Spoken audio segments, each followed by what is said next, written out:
The first, what is the difference between traditional yoga and Tantra? Are they same?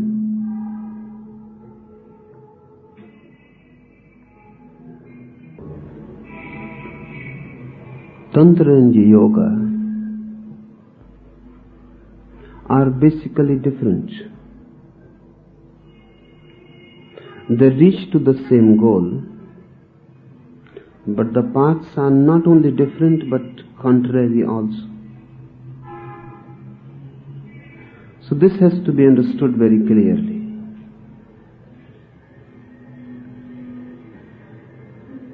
A yoga process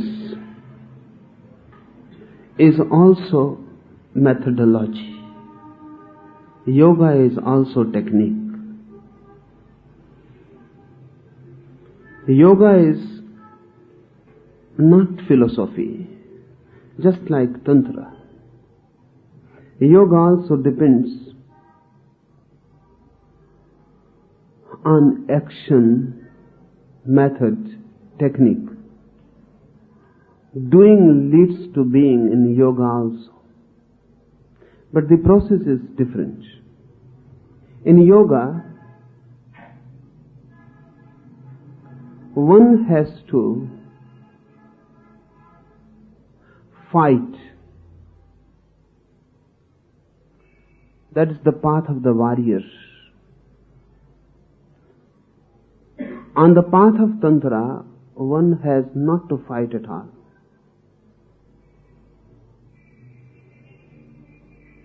Rather, on the contrary, one has to indulge, but with awareness. Yoga is suppression with awareness. Tantra is indulgence with awareness.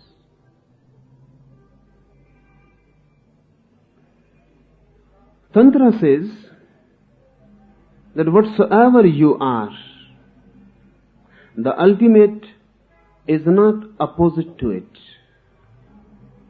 It is a growth. You can grow to be the ultimate. There is no opposition between you and the reality. You are part of it. So no struggle, no conflict, no opposition to nature is needed. You have to use nature. You have to use whatsoever you are to go beyond. In yoga, you have to fight with yourself to go beyond. In yoga, the world and the moksha, you as you are and you as you can be, are two opposite things. Suppress, fight, dissolve that which you are so that you can attain that which you can be. Going beyond in yoga is a death. You must die for your real being to be born. In the eyes of Tantra, yoga is a deep suicide. You must kill your natural self, your body, your instincts, your desires, everything.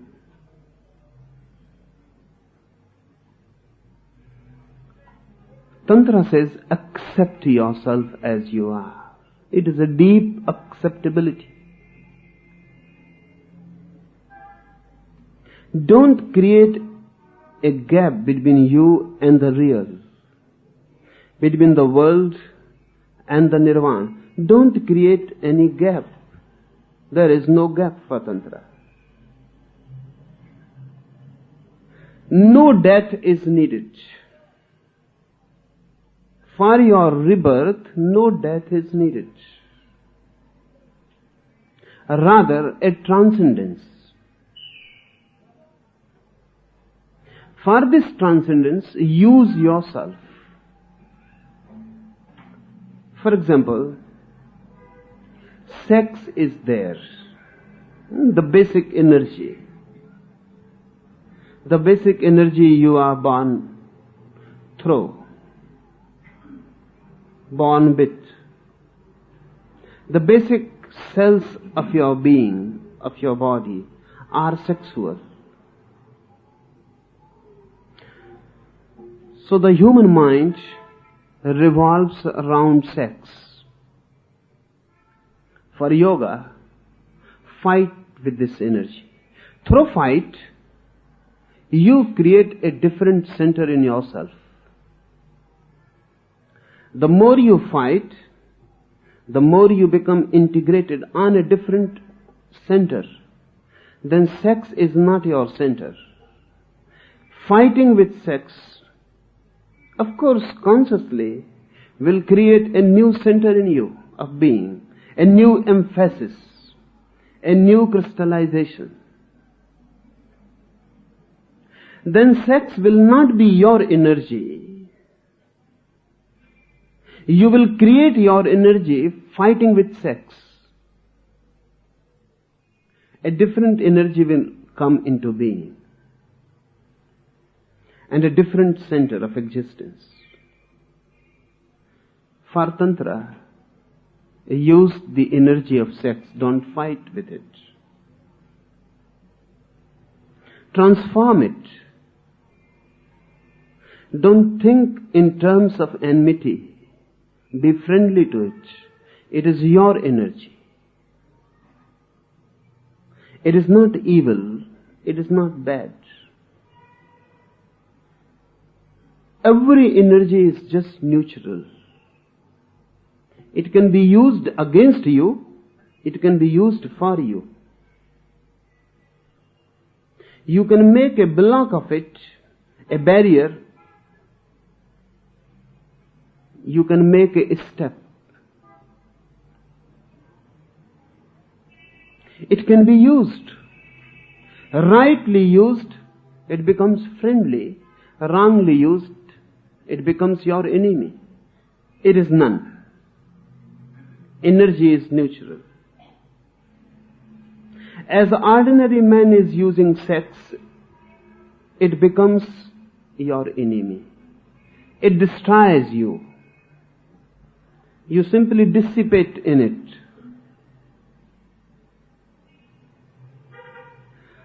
Yoga takes the opposite view, opposite to the ordinary mind. Ordinary mind is being destroyed by his own desires. So yoga says, stop desiring. Be desireless. Fight desire and create an integration in you which is desireless. Tantra says, be aware of the desire. Don't create any fight. Move in desire with full consciousness. And when you move in desire with full consciousness, you transcend it. You are in it and still you are not in it. You pass through it, but you remain an outsider. Yoga appealed much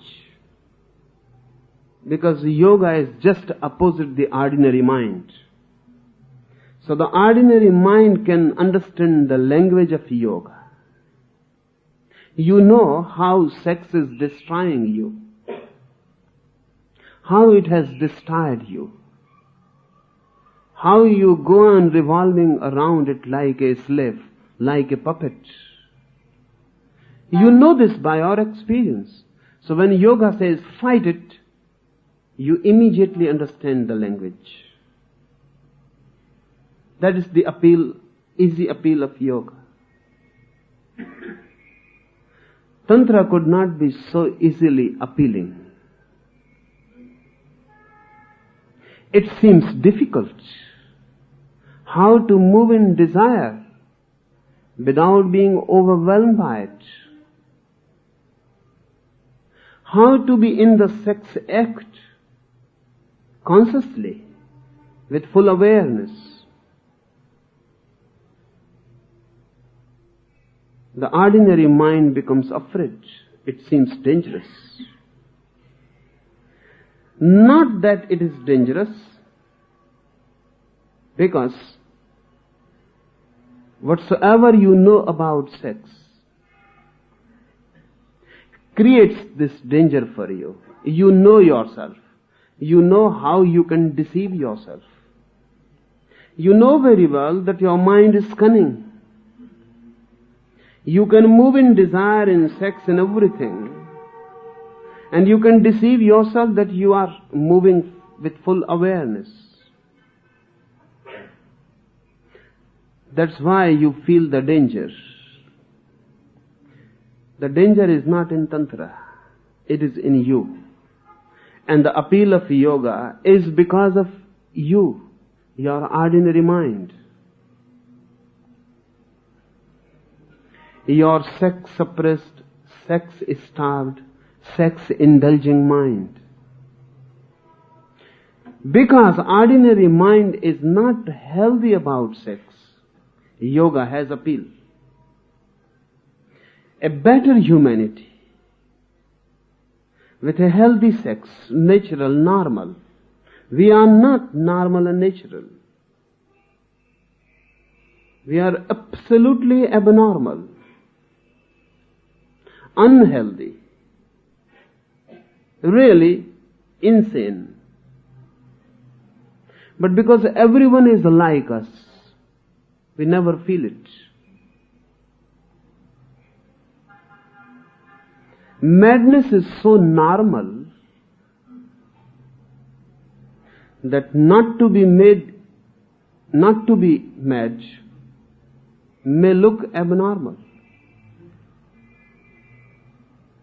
A Buddha is abnormal, a Jesus is abnormal. Amidst us, they don't belong to us.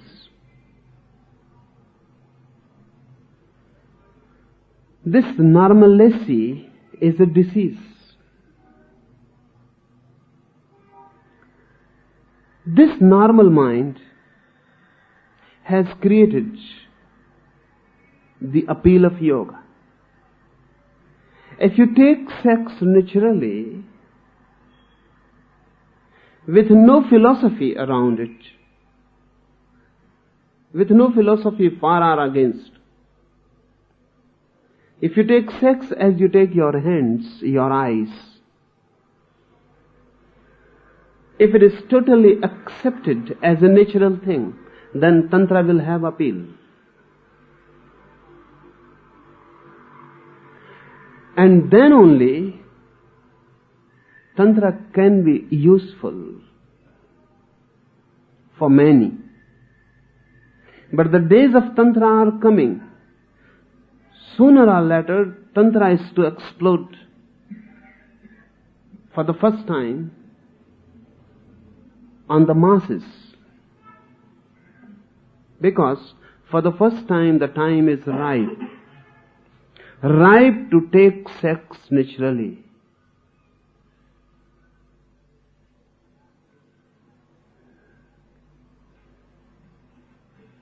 It is possible that explosion may come from the West. Because Freud, Jung, Reich, they have prepared the background. They don't know anything about Tantra, but they have made the basic ground for Tantra to evolve. Western psychology has come to a conclusion that the basic human disease is somewhere around sex. The basic insanity of man is sex-oriented. So unless this sex orientation is dissolved, man cannot be natural, normal. Man has gone wrong only because of attitudes about sex. No attitude is needed, only then you are natural. What attitude have you about your eyes? Are they evil or are they divine? Are you for your eyes or against them? No attitude. That's why your eyes are normal. Take some attitude. Think that eyes are evil. Then seeing will become difficult. Then seeing will take the same problematic shape as sex has taken. Then you would like to see, you will desire and you will hanker to see, but when you see you will feel guilty. Whenever you will see you will feel guilty, you have done something wrong, you have sinned. You would like to kill the very instrument of seeing, you will like to destroy your eyes. And the more you want to destroy them, the more you will become eye-centered. Then you will start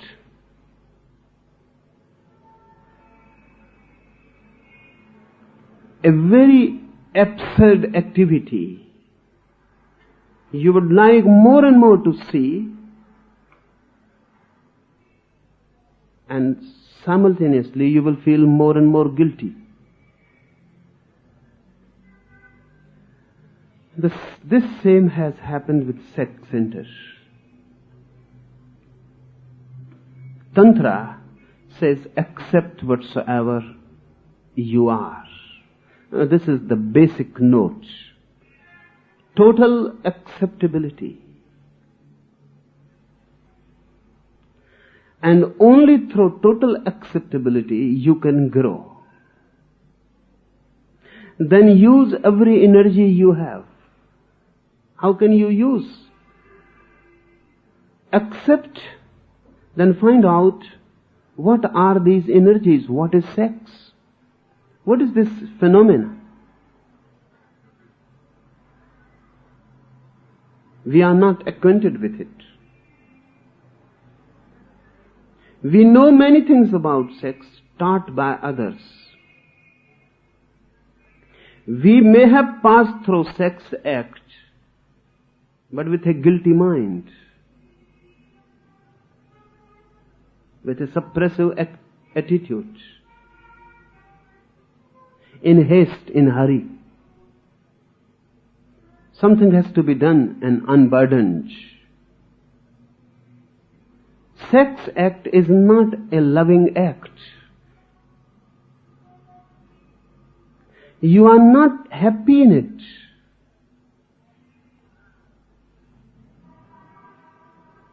You cannot leave it. The more you try to leave it, the more attractive it becomes. The more you want to negate it, the more you feel invited.